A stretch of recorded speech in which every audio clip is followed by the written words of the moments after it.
네, 안녕하세요. 책으로 배우는 주식, 주식 북카페입니다. 오늘은 재무제표 모르면 주식 투자 절대로 하지 마라라는 책을 리뷰하도록 하겠습니다. 본 영상에 나오는 자료와 내용은 모두 해당 책을 참조하였습니다. 재무제표는 좋은 종목을 찾는 데 유리할까요? 안 좋은 종목을 거르는 데 유용할까요? 여기서 저자는 후자라고 합니다. 사람들은 유도를 배울 때 화려한 기술들을 배우고 싶어 하지만 도장에 가면 무조건 낙법부터 가르칩니다. 물론 낙법으로 경기에서 우승할 수는 없지만 낙법을 모른다면 매트에 꽂히는 순간 크게 다칠 수 있기 때문이죠. 저자가 수익을 내는 공격법이 아닌 손실을 피하는 방어법부터 얘기하는 이유입니다. 손실을 피하기 위해서는 투자자가 만날 수 있는 최악의 악재인 관리 종목에 편입되거나 상장 폐지 당하는 것을 피해야 하는데, 이번 영상에서는 관리 종목 편입과 상장 폐지를 피하는 4가지 조건을 재무제표 관점에서 알아보도록 하겠습니다. 네, 처음 보시는 분들은 4가지나 되는 조건이 많이 복잡해 보이기도 하고 어렵게 느껴지실 겁니다. 하지만 괜찮습니다. 저랑 같이 천천히 하나하나 배워보도록 하겠습니다. 코스닥 시장에서 영업 손실이 4년 연속이면 관리 종목에 편입되고 5년 연속이면 상장 폐지가 됩니다. 이런 경우를 가정해 보겠습니다. A라는 기업이 있는데 3년 연속 영업 손실을 기록했고, 만약 올해도 영업이익을 내지 못한다면 관리 종목에 편입되게 됩니다. 그런데 이 회사가 잠정 실적을 다음과 같이 발표합니다. 매출액 350억, 영업이익 1억. 그리고 그 밑에는 다음과 같이 적혀 있습니다. 당해 정보는 외부 감사인의 감사가 종료되기 이전의 정보이므로 감사 결과에 따라 일부 수정이 있을 수 있으니 이용함에 있어 착오 없으시기 바랍니다. 혹시 이 글을 보고 어떤 느낌이 드십니까? 참 다행이다라는 생각이 드십니까? 아니면 억지로 맞췄겠다는 생각이 드십니까? 네, 아무래도 억지로 맞춘 숫자의 확률이 높습니다.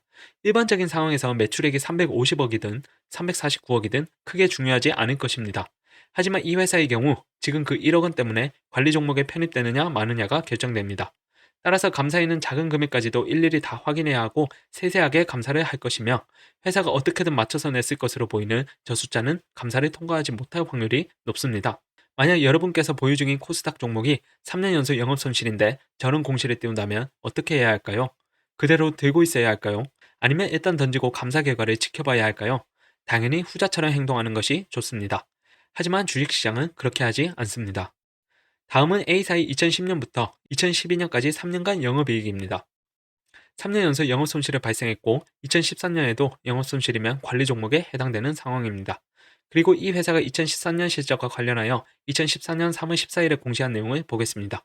매출액은 352억 원이고 영업이익은 1.5억 원입니다. 그리고 영업이익이 발생하지 않으면 안 되는 상황에서 1.5억 원의 이익이 발생했지만 아직 감사를 받기 전이라 감사 결과에 따라 일부 수정이 있을 수 있다는 내용도 함께 명기되어 있습니다. 위 공시 내용은 장이 마감한 3월 14일에 났으며 공시가 난 다음 날의 주가는 과연 어떻게 됐을까요? 오히려 다음날 시가가 전날 종가보다 높게 시작했으며 1% 이상 상승 마감했습니다. 공시가 난 3월 14일은 금요일이었기에 주말 이틀 동안 이를 확인하고 검토할 시간은 충분했을 겁니다. 여기서 저자는 얘기합니다. 대한민국 투자자는 재무제표를 보지 않습니다. 일주일 뒤에 감사가 끝나고 이 종목은 과연 어떻게 됐을까요? 감사를 받은 결과 회사가 1.5억 원의 흑자라고 주장했던 영업이익은 25.9억 원의 적자로 바뀌었습니다. 이와 동시에 관리 종목으로 지정되고 400원 근처였던 회사 주가의 움직임은 다음과 같이 되었습니다. 21일 이후 3일 연속 하한가를 쳤고 주가는 거의 반토막이 났습니다. 이는 지어낸 사례가 아니라 실제로 있었던 사례이고 자주 반복되는 결과입니다. 이외에 10년 연속 적자에도 거래되는 종목, 3년 적자였다가 꼭 4년마다 이익을 내는 수상한 종목을 비밀 등 다양한 사례들이 책에서 자세히 소개되고 있습니다. 궁금하신 분들께서는 책에서 직접 읽어보시는 것을 추천드립니다. 네, 여기서 결론은 다음으로 요약할 수 있습니다. 코스닥에서 3년 연속 영업 손실을 기록한 종목이 4년 차에도 분반기 영업 손실을 기록 중이라면 일단 피하고 보자. 다음은 매출액과 관련된 두 번째 조건입니다. 코스닥 기업의 경우 매출액 30억 원이 되지 않으면 관리 종목에 편입되고 2년 연속이면 상장 폐지가 됩니다.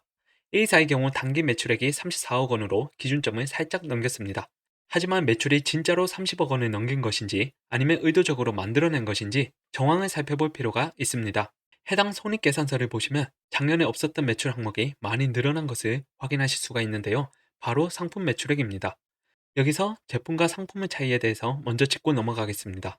제품은 회사가 직접 제조한 물건을 말하며 상품은 회사가 제조하지 않고 구매한 물건을 말합니다. 보통 생수병 포장지를 보면 사진과 같이 제조원과 판매원이 별도로 기재된 경우가 많습니다. 다시 돌아와서 A사의 전년도 매출을 보시면 87억 원 모두 제품 매출이었습니다. 그런데 올해 제품 판매는 16억 원밖에 하지 못했습니다. 관리 종목에 편입되는 것을 막으려면 14억 원의 매출이 더 필요한데 이때 취할 방법은 어떤 것이 있을까요? 답은 간단합니다. 회사도 매출이 있는 것처럼 보이게 할 수 있습니다. 예를 들어 A사가 잘하는 거래처 B사가 있다고 가정해 봅시다. B사는 시사에 물건을 납품하는데 이때 A사가 매출액을 늘려야 하는 상황이라면 방법은 아주 간단합니다. B사가 시사에 직접 납품하는 건에 대해서 A사를 거쳐서 납품하는 것으로 처리하면 됩니다. B사가 A사에 납품을 하고 A사가 이를 다시 C사에 판매하는 것으로 세금 계산서를 발행하는 것입니다. B사나 C사 입장에서는 이 거래로 인해 크게 피해볼 일은 없고 A사 입장에서도 매출액 10억 원과 매입액 10억 원이 동시에 잡히기 때문에 이익에 영향은 없겠죠. 다만 A사는 회사의 매출을 10억 원 늘릴 수 있게 됩니다. 그리고 이러한 매출은 제품 매출이 아닌 상품 매출로 기록이 됩니다. 다시 A사를 살펴보면 A사의 3분기까지 매출은 다음과 같습니다. 9개월간 누적 매출이 3.3억 원이고 관리 종목 편입이 기준이 되는 30억 원에 한참 모자랍니다. 그런데 4분기가 되자 3개월 만에 31억 원의 매출이 추가됐고 매출 중 절반이 넘는 17억 원이 작년까지 없었던 상품 매출입니다. 자, 이제 어떤 생각이 드십니까? 저 당시에 당장 문제가 터지지는 않았습니다. 하지만 2년 뒤에 다음과 같은 공시가 떴습니다. 증권선물위원회가 감리를 통해 회계처리 기준 위반 행위를 적발하고 검찰에 고발한다는 내용입니다. 해당 내용을 보시면 매출 및 매출 원가를 허위 계상했다고 명기되어 있습니다. A사는 결국 2009년에 관리 종목에 편입되었고 2010년에는 상장 폐지가 되었습니다. 이 두 번째 조건 역시 책에서는 더 다양한 사례가 자세히 소개되고 있으니 직접 읽어보시면 재무제표를 통해 전체 흐름을 읽고 회사 의도를 파악하는 데 많은 도움이 되실 겁니다. 아직 이러한 부분에 대한 분석이나 판단이 어려운 초보 투자자시라면 다음 내용을 기억하시면 되겠습니다. 분기 매출액이 10억 원 미만의 한 자리면 내공이 쌓이기 전까지는 근처에도 가지 말자. 네, 다음은 세 번째 조건인데요. 세 번째 조건을 알아보기 전에 먼저 자본과 자본금, 자본 잠식에 대해서 알아보도록 하겠습니다. 우선 자본이 총 6억 원이 회사가 있습니다. 회사를 설립할 때 종잣돈은 5억 원이었는데 발행한 주식의 액면 금액은 4억 원이었습니다. 추가로 장사가 잘 되어 1억 원의 잉여금이 쌓였습니다. 이 경우 회사의 자본 6억 원은 자본금 4억 원, 자본 잉여금 1억 원, 이익 잉여금 1억 원으로 왼쪽 그림과 같은 상태가 됩니다. 하지만 회사의 상황이 나빠져서 갑자기 4억 원의 적자가 발생하여 벌어놨던 이익 잉여금뿐만 아니라 원금까지 까먹게 됩니다. 이로 인해 회사의 자본 총액이 2억 원이 되고 회사가 발행한 주식의 액면 금액이 4억 원보다도 작아지게 됩니다. 이렇게 원금을 까먹어 가는 것을 자본 잠식이라고 하며 이 경우 자본 잠식률은 2억 나누기 4억을 하여 50%가 됩니다. 따라서 자본이 50% 이상 잠식되면 관리 종목에 편입이 되고 완전 잠식되면 상장 폐지 요건에 해당되게 됩니다. 자본 50%가 잠식된 이 회사가 관리 종목에 편입되지 않기 위해서는 어떻게 해야 할까요? 자본금과 자본을 비교하기 때문에 방법은 두 가지가 가능합니다. 첫 번째는 증자를 통해 자본금과 자본이 늘려 잠식률을 줄이는 것입니다. 위 상태에서 액면 금액으로 1억 원이 증자하면 자본금은 5억 원이 되고 자본은 3억 원이 되어 자본 잠식률이 2억 나누기 5억을 하여 기존 50%에서 40%로 감소하게 됩니다. 두 번째는 감자를 통해 주식수를 줄여 자본금을 줄이는 것입니다. 감자를 하게 되면 예탁원 등에 맡겨뒀던 주식이라는 종이를 찢어버렸을 뿐 회사가 돈을 받거나 주는 것이 아니기 때문에 자산과 부채에는 변화가 없습니다. 따라서 자본도 변하지 않습니다. 하지만 자본금은 감소합니다. 주식이라는 증세의 액면 금액 합계가 자본금인데 주식을 찢어버렸기 때문에 그만큼 액면 금액인 자본금이 감소하게 됩니다. 예를 들어 좌측 그림처럼 자본금 4억 원, 이익 잉여금 마이너스 2억 원, 자본 총계 2억 원으로 50% 자본 잠식인 회사가 있습니다. 이 회사가 주식 수를 4분의 1로 줄이는 감자를 하게 되면 자본금은 4분의 1로 줄어 1억 원이 됩니다. 하지만 자본 총계는 2억 원으로 변하지 않습니다. 자본금 3억 원이 줄어드는 만큼 다른 자본 항목 3억 원이 늘어나야 하는데 이때 사용하는 것이 감자 차익이라는 자본 잉여금 항목입니다. 3억 원이라는 주식을 돈 한 푼 주지 않고 공짜로 찢었으니 회사가 주주에게 남겨먹었다는 의미가 되겠죠. 증권맨들은 감자탕도 안 먹는다고 할 정도로 투자자 입장에서 피눈물 나는 게 바로 감자입니다. 이로써 감자를 통해 회사의 자본 총계 2억 원은 자본금 1억 원의 2배가 되어 자본 잠식에서 벗어나게 됩니다. 다음은 A사의 증자와 관련해서 보도된 기사 내용 중 일부입니다. 대충 A사는 생산 설비의 확충, 2조 원대 시장에 대비한 캐파 확대 등의 사유로 증자를 한다는 내용입니다. 정말 회사가 증자하는 주 목적이 신문 기사처럼 생산 설비의 확충이고 캐파의 확대일까요? 힌트는 이 회사의 재무제표에 있습니다. 증자를 결정하기 한 달 전인 8월 17일에 공시된 반기 보고서 중 일부입니다. 앞에서 배운 내용으로 유추해 볼 때 어떤 부분에서 의심이 드시나요? 왜 회사는 증자를 해야만 했을까요? 첫 번째 규칙인 지속적인 영업 손실과 두 번째 규칙인 매출액 일정인 미만에 이어 상장 폐지가 되는 세 번째 규칙을 하시면 쉽게 찾아내실 겁니다. 바로 앞에서 배운 자본 잠식입니다. 자본 잠식이란 회사의 자본 총계가 자본금보다 작아지는 것을 말합니다. 이 잠식률이 50% 이상이면, 즉 자본 총계가 자본금의 절반이 안 되면 관리 종목에 해당하고, 자본금이 완전히 잠식되어 자본 총계가 마이너스가 되면 상장 폐지에 해당하게 됩니다.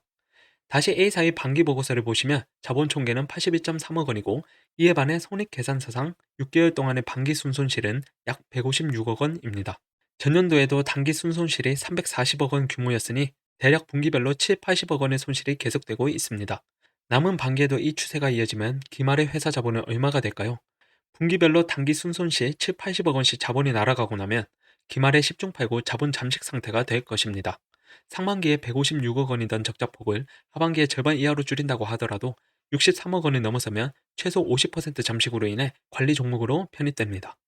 우측 그림을 보시면 이해하시기 더 쉬울 겁니다. 자본금은 63억 손실 전후 37.5억 원으로 같을 거고, 자본 총계는 81.3억 원에서 18.3억 원으로 줄어들게 됩니다. 자본금 37.5억 원에서 자본 18.3억 원을 빼시게 되면 19.2억 원이 잠식되는 것을 확인하실 수가 있습니다.